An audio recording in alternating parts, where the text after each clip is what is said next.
Today, I'm going to be sharing with you guys 6 more Valorant tips and tricks that you might not know. But before we get into it, if you are part of the nearly 90% of people watching this video who aren't subscribed and you want to see more Valorant videos and guides like this, then I would greatly appreciate it if you hit that subscribe button. So starting off here, the first tricks are going to be involving Raze's Boombot. So a lot of Raze players don't know that you can actually change the way you place Raze's Boombot by looking high up or jumping as you place it. This can allow you to safely place your Boombot to clear out locations that you otherwise might not have been able to.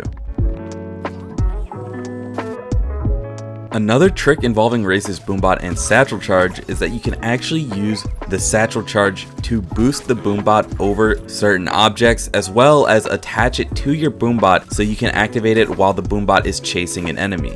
This makes the Boombot an incredibly difficult target to hit, which just increases the likelihood that it's going to go off. And in addition to that, if you do manage to attach your C4 to the Boombot, then you get the bonus damage of the C4 as well. With Viper's recent wall changes, she's even better at defending than before. Viper's toxic screen is super easy to set up, and because of that fact that it can go through walls and travel pretty far across the map, you can use it while defending to help your teammates that are playing on different sites. So when playing Viper on defense, you should always think about how you can not only set up a good toxic screen for yourself, but also how you can set it up so that way it can help your teammate on another site as well.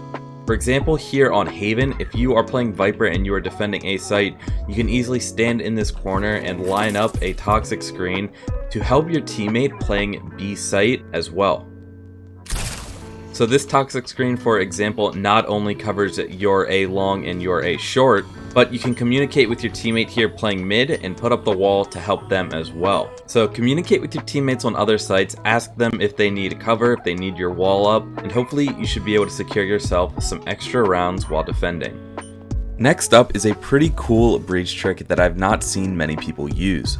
Basically, at the second part of Breach's ult animation, he will give himself a little boost, which can be used to boost on spots you normally can't jump to. All you need to do to use this trick is jump right after you use Breach's ult. Obviously, you would never want to use Breach's ult just for a boost, but there are situations where you can be aiming your Breach ult in a direction to stop a rush or go for a retake and boost yourself over walls. For example, if you are going for a retake and the enemy Sage has walled you off, you can use your ult towards the site and also boost yourself over the Sage wall at the same time.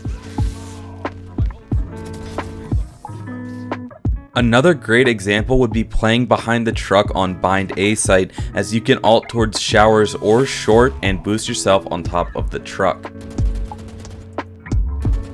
Something you should consider when playing Sage is using your wall to boost over the enemy Sage's wall. This is especially useful in situations where the attacking team Sage will use the wall to block off the rotations from the defending team. Doing this will often catch the enemy team off guard. For example, right here in Heaven on Ascent is a pretty common spot that the attacking Sage will wall off. So if you rotate up here with a teammate or two, you can just line up along the wall and boost over, catching anyone off guard who might just be sitting on Heaven and holding an angle, or anyone who might be playing behind this box, or any other sort of post-plant position on the site. So someone playing a post-plant position like this could easily get caught off guard by someone boosting over this wall. This next trick might seem like nobody will fall for it, but still a surprising amount of people fail to clear the teleporter once they take it. So try using the teleporter as bait sometime, just hopping in and then hiding in the back of it, because if even C910s falls for this sometimes, then I'm sure other players do as well. Oh, he's on the hookah still. A lot of Omen players like to use his ultimate ability from the shadows as an aggressive ult that allows you to get a flank that the enemies might not expect. But when playing Omen, especially while defending, it can be useful to use your ult as a way to get information. So for example, if the enemy plants on B site, instead of just ulting somewhere like B main to try and get a flank on the bomb site, you can ult somewhere on site to look around and get information before canceling your ult. This is a great way to find out information such as where the bomb is planted, post-plant positions the enemies might be playing, or any other sort of information. Using your ult to gain information can be a great way to help your team.